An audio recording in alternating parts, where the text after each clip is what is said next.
हरिओम प्रिय दर्शकों, यदि आपकी सिंह राशि या सिंह लग्न है तो इस वीडियो को बहुत ध्यान से देखिएगा, समझिएगा। इस वीडियो में हम समझने वाले हैं कि अब 25 अप्रैल 2025 से काल सर्प योग का निर्माण होने जा रहा है। आपने कभी न कभी इसका नाम सुना ही होगा। ये दुर्योगों में से एक है। काल सर्प योग एक ऐसा योग है जिसकी कुंडली में हो, उसके जीवन में कहते हैं ना कि समस्याएं अपने आप ही आती रहती हैं। और व्यक्ति जब जीवन में कुछ बड़ा करने जाता है तो उसमें बाधाएं आती रहती हैं, जिससे व्यक्ति बहुत ज़्यादा परेशान भी हो जाता है, हैरान हो जाता है कि वो कुछ भी करने की कोशिश कर रहा तो उसमें बाधाएं क्यों आ रही हैं। और भी क्योंकि ये जो काल सर्प योग है, ये अलग अलग काल सर्प योग होते हैं। जैसे अब जो सिंह राशि वालों के लिए योग बनने जा रहा है काल सर्प योग, ये करकोटक नामक काल सर्प योग बनने जा रहा है। क्योंकि राहु आपके देखा जाए तो, जिसे आपने कभी न कभी सुना होगा त्रिक भाव के नाम से, या आपका आयु आपकी उम्र जो होती है उसके नाम से जिसे जानते हैं आप, तो ये आपके अष्टम भाव में राहु गोचर कर रहे हैं और केतु आपके द्वितीय भाव में गोचर कर रहे हैं। और ये जो करकोटक नामक काल सर्प योग होता है, इसके प्रभाव भी बहुत विशेष होते हैं, जो कि देखा जाए तो अलग अलग 12 के 12 काल सर्प योग हैं। परंतु यदि थोड़ा और डीप में जाएंगे यदि आप, तो इसमें 144 काल सर्प योग हो जाएंगे। बाकी जितना विस्तार आप करेंगे उतनी चीज़ें आपको गहराई से मालूम पड़ेंगी। परंतु मुख्य रूप से आइए हम जानते हैं कि ये जो आपकी कुंडली में काल सर्प योग बनने जा रहा है गोचर कुंडली में, ये कैसे क्या बन रहा है, क्योंकि इसमें थोड़ी सी कुछ लोगों को शंकाएं हो सकती हैं। इसका हम क्या कारण है वो समझ लेते हैं और उसके बाद फिर आगे बढ़ते हैं।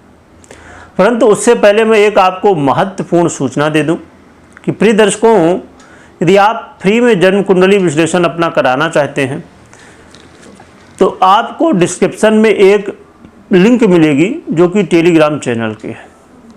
उस लिंक में क्लिक करेंगे और आप टेलीग्राम में पहुंच जाएंगे।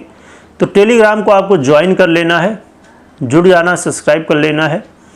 और इसके बाद आपको टेलीग्राम में ही एक वीडियो मिलेगी जिसे आपको देखना है पूरी, और उसमें जो बताई गई है विधि उसके अनुसार आप फ्री में जन्म कुंडली विश्लेषण करवा पाएंगे।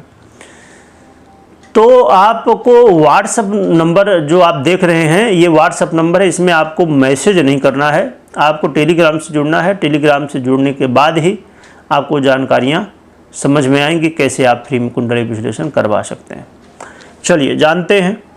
तो प्रिय दर्शकों, देखा जाए तो मीन राशि में आप जानते हैं कि कई ग्रह गोचर कर रहे हैं इस समय, जिसमें से एक ग्रह हैं शनि, जो कि रिसेंट ही 29 मार्च 2025 को इन्होंने मीन राशि में प्रवेश किया।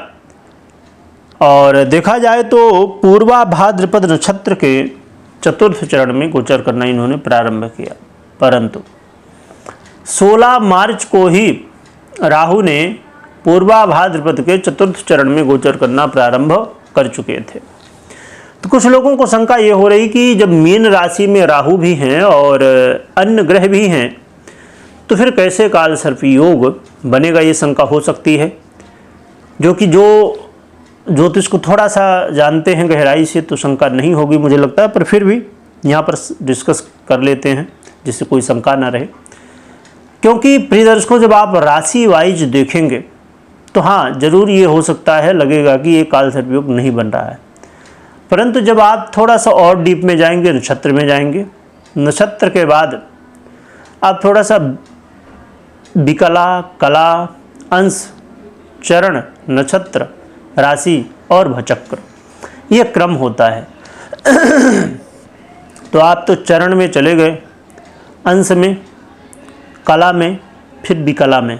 जब इस तरह आप अंदर थोड़ा घुसेंगे डीप में, तब ये चीज़ें आपको क्लियर हो पाएंगी कि राहु और शनि दोनों एक दूसरे को क्रॉस कर चुके हैं, जिसकी वजह से यहाँ पर अब काल सर्प योग का निर्माण होने जा रहा है।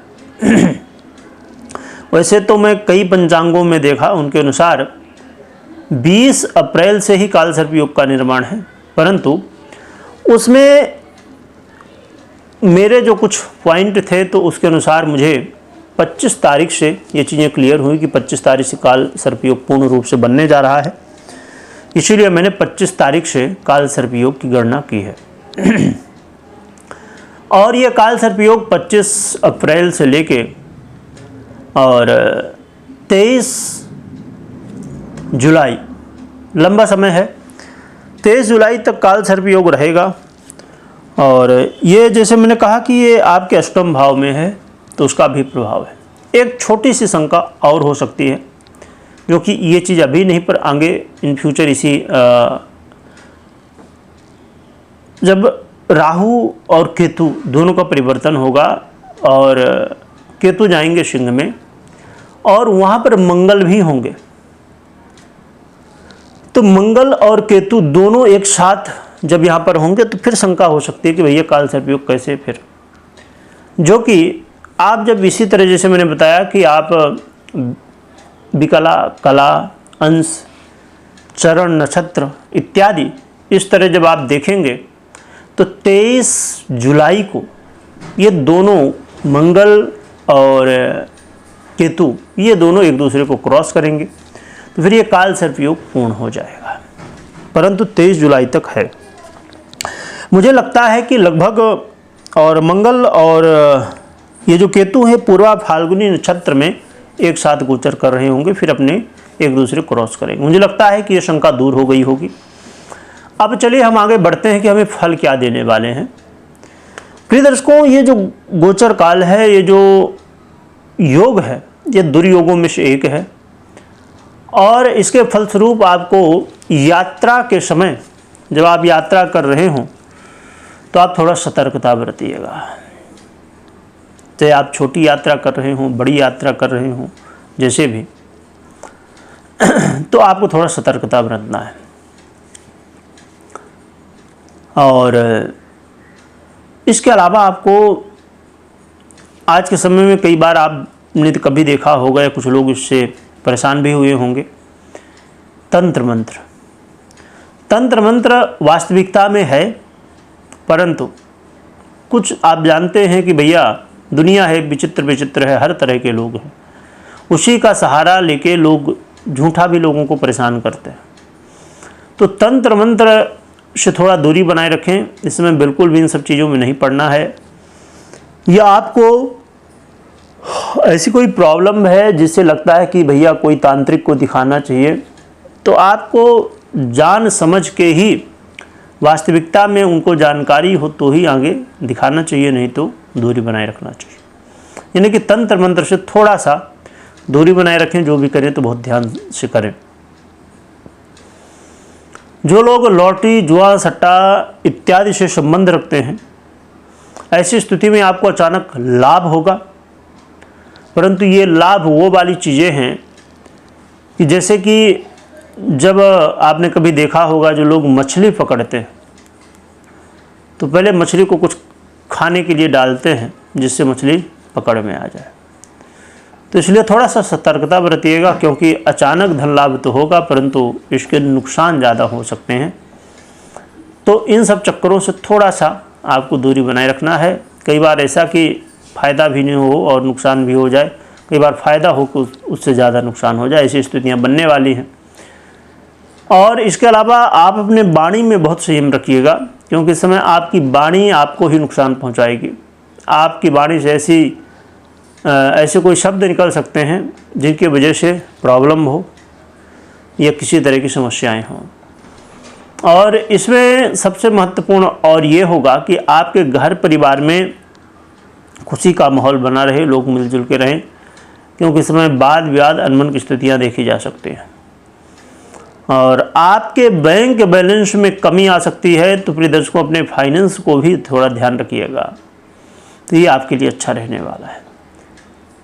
तो इन विषयों पर आपको थोड़ा नज़र रखना है। इनसे संबंधित एक बात और भी मैं बता दूं कि यदि आपकी पर्सनल जन्म कुंडली में काल सर्प योग बना हुआ है या कर्कोटक नामक या अन्य काल सर्प योग बने हुए हैं,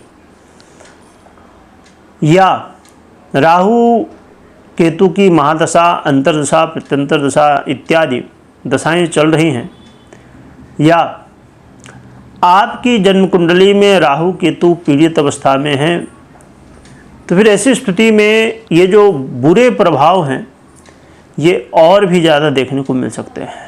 परंतु यदि अच्छी स्थिति है तो फिर इनके प्रभाव बहुत कम या ना के बराबर हो सकते हैं।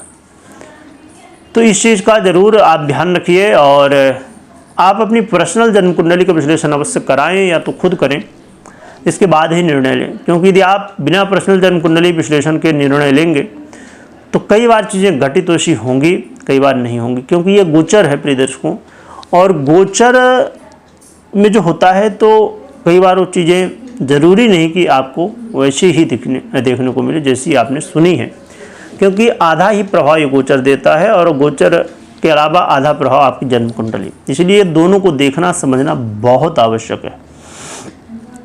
रही बात उपाय की, तो उपाय के लिए भगवान भोलेनाथ की आराधना करिए। भगवान भोलेनाथ की आराधना करने से आपके जीवन में आ रही समस्याएं दूर होंगी और आपके जीवन में मंगल होगा, उन्नति प्रगति होगी। वीडियो देखने के लिए बहुत बहुत धन्यवाद।